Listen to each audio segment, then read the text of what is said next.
Resumen, unidad 3. Hormigón.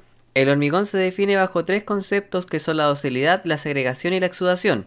Y para su preparación se necesita de una dosificación la cual varía según su tipo de condición, que es el diseño, el uso en obra y la durabilidad. El amasado se hace rigiéndose bajo la norma NCH 170, donde la dosificación será mitad grava y un tercio de agua, gravilla, arena, cemento, mitad grava y el resto de agua. Una de las herramientas principales que se utilizan para el hormigonado es la betonera, la pala y el vibrador. Cono de Abrahams. Después de una correcta dosificación y amasado del hormigón, se puede proceder a utilizar el cono de Abrahams para el ensayo, cuya finalidad es medir su docilidad en el estado fresco. Las normas que se rigen sobre este ensayo son el Manual de Carretera volumen 8, capítulo 8400 hormigones, NSH 1019 y NSH 1017, la cual se enfoca en la durabilidad. Esta tiene diversas patologías donde las externas son nidos y junta fría, corrosión, presión hidrostática, sulfato, hielo y deshielo, filtración masiva. En cuanto a las internas, corresponden a diseño de mezcla, áridos o agua contaminados, sobredosis de cemento, porosidad de la mezcla y restricción A-C, las cuales todos estos son factores que poseen un fenómeno y un deterioro. En cuanto al proceso, se coloca el molde sobre una plancha de apoyo horizontal, el operador debe pararse sobre las pisaderas evitando movimiento.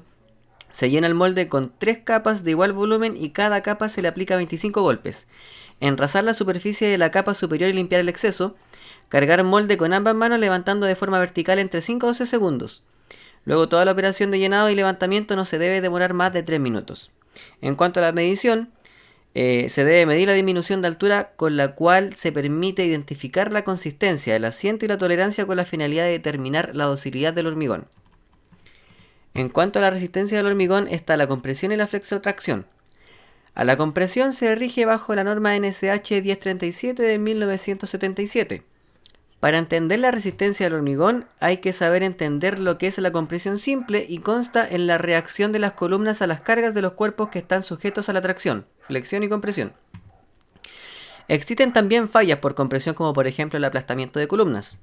A su vez, estas pueden evitarse gracias a la existencia del acero, ya que el hormigón posee una alta resistencia a la compresión pero baja la tracción, en cambio el acero posee una alta resistencia a la tracción pero baja la compresión.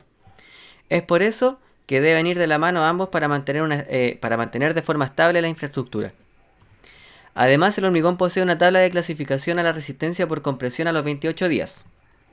El hormigón también posee 3 factores que influyen en su resistencia, que son las características del cemento, tales como el almacenamiento, cemento, áridos, el agua en proporción a la cantidad de cemento. También está para el curado del hormigón, donde se debe considerar un ambiente saturado sin pérdida de agua, evitar cambio de temperatura, preservar el hormigón de acciones externas como el viento o la lluvia, y luego se pueden utilizar membranas de curado para retener dicha humedad sin dañar la superficie del hormigón. Luego viene el empleo de aditivos, que existen aditivos cuya finalidad es incrementar la resistencia mecánica y durabilidad, entre otros.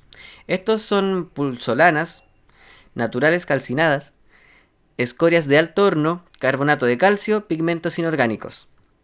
También existen pruebas para determinar la resistencia del hormigón, que se denominan ensayos. En este caso es el de resistencia a la compresión, donde se le aplican cargas sobre probetas cúbicas o cilíndricas de hormigón con un émbolo mecánico como instrumento, la cual da muestreo de la información en un panel. Para realizar el ensayo se debe limpiar la superficie de las placas y colocar las probetas en posición adecuada.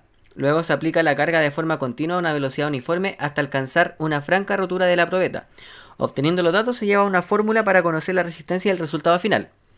En cuanto a la flexotracción, se rige bajo la normativa chilena NSH 1039 del 1977, donde la flexión es una fuerza aplicada de forma perpendicular a la viga y la tracción es el estiramiento de dicha viga desde el lado opuesto.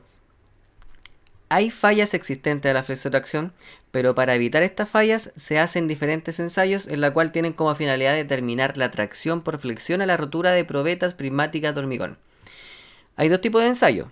En el ensayo P medios se aplica fuerza a los límites del tercio central de la luz de ensayo, es decir, en 2 puntos de la probeta prismática. En cuanto al ensayo P, se aplica en el centro de la luz de ensayo, es decir, en un solo punto que sería la mitad de la probeta prismática. Como aparato se utiliza la prensa de ensayo para luego realizar el procedimiento y obtener los resultados.